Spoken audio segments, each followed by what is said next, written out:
And this is Vancouver, a city baking yet again tonight in a record-smashing heat wave, one that's being called not just historic, but dangerous. I'm on Granville Island tonight, which for those of you not familiar with Vancouver is just across from the city centre. It is hot here, but about 3 hours northeast in the community of Lytton, hot made history again today. It hit 47 degrees Celsius. That set an all-time Canadian heat record, and that's happened for a second straight day. No matter where you are in Western Canada right now, it is very hard to escape the heat. Warnings are out for BC, Alberta, Saskatchewan, Manitoba, Yukon, and Northwest Territories tonight.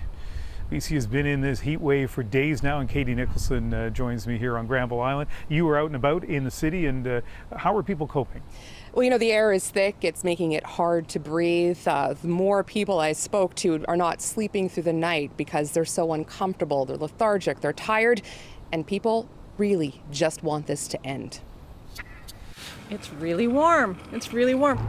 The McAfees thought they could escape the worst of the heat wave in Kelowna by coming to Vancouver. We figured it might be cooler down here. But there's little relief, even near the coast. You can't get cool. On Sunday, BC shattered 60 heat records. By Monday afternoon, more than 50 and counting. Only 40% of homes here have air conditioning. I couldn't hardly get any sleep last night. No shirts, no pants off. That's basically our life right now. And if it's that bad in Vancouver, it's worse further inland, like Abbotsford, where it felt like 50 degrees with the humidity. Community groups offer some relief. Do I stay in my apartment and pass out and have nobody know? Or do I come out here and breathe the air and it be in the heat? You know, it's like a catch-22. You don't really know what to do. 87-year-old Jack Gibson has Alzheimer's. His Langley care home doesn't have air conditioning. That worries his daughter. I think any child to see their parent in a situation where there's any form of discomfort is not a comfortable situation by any means. Staff are doing their best to help residents, she says. Taking tea towels, putting them in the freezer and using those to try and cool them down. The sweltering conditions forced schools and some businesses to close. Our kitchen is stifling. We can't let our kitchen staff operate in this weather. Others struggled to meet the skyrocketing demand for air conditioners and fans. We had 159 fans show up today, and they're basically gone.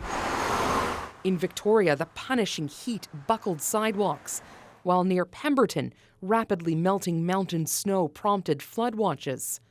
All as hospital ERs filled with cases of heat exhaustion. It's clear these temperatures aren't fit for man nor beast.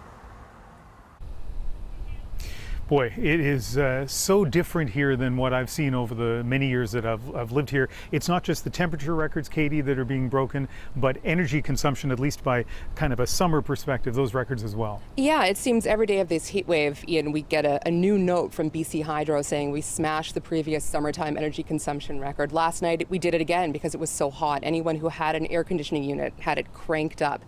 And, you know, we are fully expecting to again shatter that record today.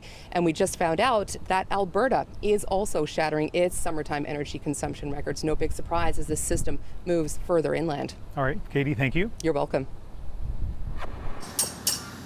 As we've said, this heat isn't just a BC problem. In Calgary, demand for air conditioners is soaring. This company got 250 calls just on the weekend. That's 4 times as much as what we typically see, especially in June. Units are flying off store shelves too, for Albertans and for their friends. I am not affected by the shortage, but people in Vancouver are, and that's why I'm buying some for Vancouver people and shipping it there. With heat warnings stretching from the U.S. west and southwest right into Manitoba and the north, emergency services are bracing for calls and offering this advice. Stay hydrated, use sunscreen, wear a hat, and as well to just be really, really careful of kids and pets inside of vehicles again. Let's bring in CBC meteorologist Johanna Wagstaff. And Johanna, Lytton, British Columbia, breaking the all-time Canadian heat record yesterday. That was stunning enough. And then it happened again today. Unbelievable, Ian.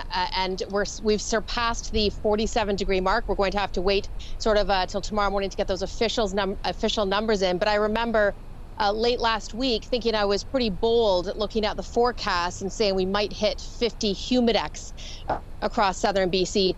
We did that in many locations today, and now we're getting close to 50-degree temperatures. Just unbelievable. We hit 40 degrees in downtown Victoria, 50 humidex in Abbotsford in the Fraser Valley, and dozens of daily and all-time British Columbia records falling again today. This was the peak of the heat for Metro Vancouver, and boy, we could really use some relief in the overnights. Our overnights on the south coast have been warmer than our usual afternoon highs. Just incredible stuff. And obviously climate change connection here, but I think right now we've got to get through the heat dome first. I think I asked you this question on Friday. I certainly asked you last night, but I'm going to ask you again. Any sense when we might get some relief? Yeah, we really need that marine push. And as you and I know, Ian, after any sort of heat event, we get this classic cold front that cools us down. We are not getting that. So slightly cooler tomorrow. We're talking high 30s. The same temperatures that Toronto is under a heat warning for tonight will be our cool down tomorrow. So still very much a heat dome situation. It's just the heart of it is shifting towards the interior and through Alberta and Saskatchewan. Also seeing this story through tomorrow. Long range, we might have to wait through next week. I don't see any big cool down as far as my models can go with any confidence. That's 10+ days, Ian. As always, nice to have you on the show, Joe. Thank you. You're welcome.